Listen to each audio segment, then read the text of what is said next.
Hello YouTube, it is a very brisk and chilly Monday afternoon. The sun is shining bright. I have water running to fill up some water buckets, so just excuse all the noise. You know this is a bird farm.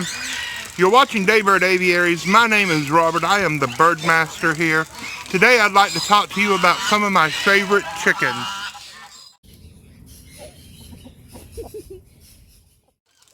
Growing up as a kid, my parents had chickens. They always just about had chickens, and by the time I was old enough that I wanted chickens, I took over the job, and so they became my chickens, and I guess my parents really didn't have chickens anymore, and they were all my chickens. Well, anyhow, historically, one of my very favorite breeds of chickens has been the Rhode Island red chicken.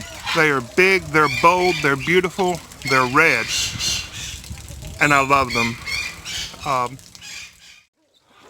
Hey, let's take a break from the chickens real quick. I would like for you to like this video, to subscribe to my channel, and to share it, please. If you don't, Daniela, my lovely wife, she's not going to make supper for me for a whole month. Please help me out now. The hens are docile. They're great layers. The roosters are big and take care of themselves, if you know what I mean. Now, they can be pugnacious. I don't keep mean roosters around very long. If you do have that happen, then just go ahead and rehome that big guy. There are plenty more Rhode Island Reds. You don't have to feel attached to a chicken just because you raised it up. Find that bird another home. There is no reason in the world to let a rooster rule the roost. When I was much younger, after I had finished with college and before I got married, I spent a summer living in Romania. It was more than the summer. I got there the Monday after Easter, and it was sleeting and snowing, and I stayed until September, so I kind of feel that was a little bit more than just summer. But anyhow, it was one of the most wonderful times of my life. While I was there, I fell in love with many wonderful types of poultry that I had only seen about in magazines and catalogs. I saw big fluffy geese that had curly feathers, and some geese had little tufts of feathers sticking out the tops of their heads. And we all know that those are now the Sebastopol and the Roman crested geese that we all know and love. But the chickens, they didn't have very many of the breeds of chickens that I was familiar with, and a lot of people just had chickens. They didn't necessarily distinguish them one breed from another. They were sustenance farmers, just like my great-grandparents were here in the United States. So they just had chickens.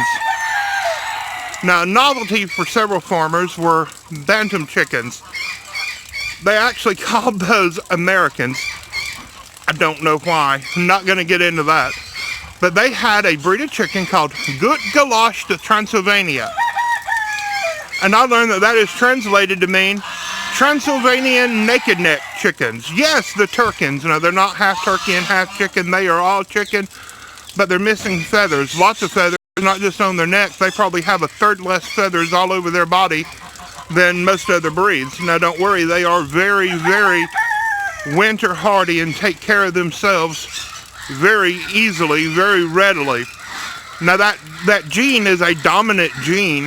If the bird has just one copy of that gene, then it has a beard on it. It has a little poof of feathers underneath its chin. If it has two copies of that gene, then it is completely naked on its neck and even down into its chest, its crop area. If it has the little poof of feathers under its neck, it is called a bow tie. And if it does not, then a lot of people call them strippers. I'm not going to repeat that word. I don't want the YouTube algorithms to mess with me and demonetize my channel. But that gene is easily bred into other breeds and varieties of chickens. I have lots of the naked neck showgirl type silky chickens, and I love those. You know that I do.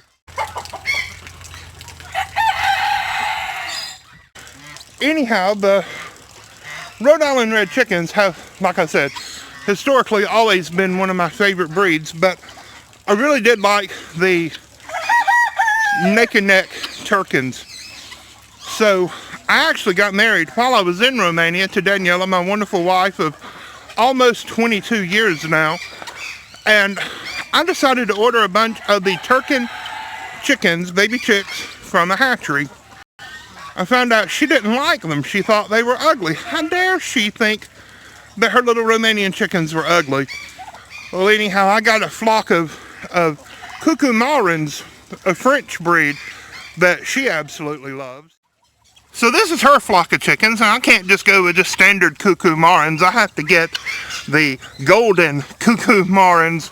Now, most of these are just the silver variety. I do have 2 hens and 2 roosters that are golden cuckoos, and I'm hoping to breed more of those, but this is her flock of chickens. The rest of them are mine. So about 10 years ago, we found that we needed to move, and so we had to rehome almost all of our chickens and many of our other animals. And that's okay. Sometimes things happen, and you have to roll with it. You have to do what you have to do to continue what you're trying to do. Sorry, I got a bit of rooster squabble going on. So she had her big fluffy cuckoo marins that lay big giant chocolate eggs, and she's happy, and I have a whole bunch of other types of chickens, and I was happy. Well, an opportunity arose for me to get a pair of red naked neck Turken type chickens. So they're standardized for show with the American Poultry Association, and these were supposed to be show birds.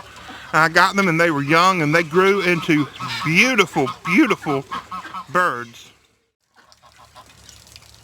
But I lost the hen when she was trying to lay her very first egg. She became egg bound for some reason. She was getting a commercial poultry layer food, and I'm not sure what happened, but she succumbed to egg binding, and we lost her. So I was left with this big guy, a big rooster with no feathers on his neck. And what was I supposed to do with him? Well, I put him in a pen with some other chickens, with some Rhode Island Reds and some production strain red sex-linked chickens. Now you can see the difference here. Can you see that dark red girl in the back? She is a Rhode Island Red. The orange chicken is a production strain of the sex-linked red. When you pair a red rooster with a white female, you end up with that sex-linked mutation that only the girls turn out to be a reddish color and the boys turn out to be mostly white. They go by several names depending on the hatchery that you buy these red sex-linked production red layers from, whether they're called just simply red sex-linked or red stars, or some hatcheries just call them production reds or Isa browns or golden comets or red stars. Whatever they may be, they're generally all produced by crossing a red rooster over white or predominantly white hens. The Rhode Island Reds are a pure breed. You pair a Rhode Island Red rooster to a Rhode Island Red hen and you get more Rhode Island Red babies. If you pair a red rooster to a production red hen, you end up with an assortment of babies, and that's what has happened with this white chicken. Now remember, the red sex links are half Rhode Island Red and half white Leghorn. They lay a lighter color brown egg than the Rhode Island Reds, and they lay more of them and for less food consumption. Well, this girl hatched out from an egg laid by one of the red sex-linked hens, fathered by my red naked neck rooster. Now remember, I said that that is a dominant gene, and so she ended up being naked neck. So I have her here in the pen with this guy also. Now if they breed together, I know that's her daddy. Y'all back down a little bit. It's called line breeding, okay? Yes, it is a form of inbreeding. It is called line breeding, okay? There you go, Big Red. I will not continue to do that. I have done this for years. You don't breed generation after generation back to the same bloodline. You outcross. And so I will be doing that. What I have Can you see her in there? Right there she is, a black chicken. Now she is just purely mixed breed. I'd rather not say what she is mixed with. And then I have an Easter egger hen in here. She lays beautiful blue eggs.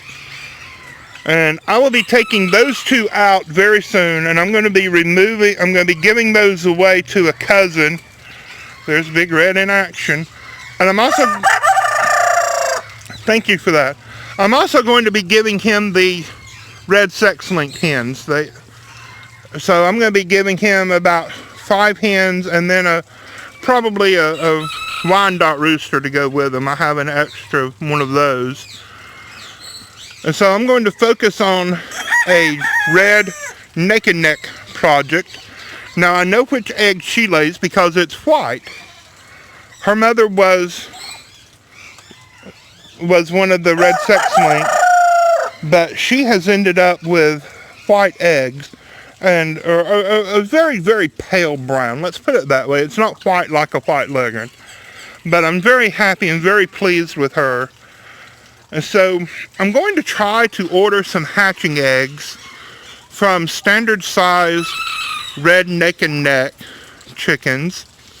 And I may order some hatching eggs from a bantam sized naked neck chicken. I would like a pen of blue, black, and splash bantam naked neck chickens. And so that's my plan with these red guys. Now look, I know they're dirty. It is mid-January here. Everything is covered in 3 inches of mud. These are some of the eggs that I have gotten from this pen already today. These two have come from the red sex-link. This is the pale egg that the white naked neck lays. This is a pretty blue egg. It may not show up on camera very well. This is the egg that the Easter egger lays, and then these are from the Rhode Island Reds.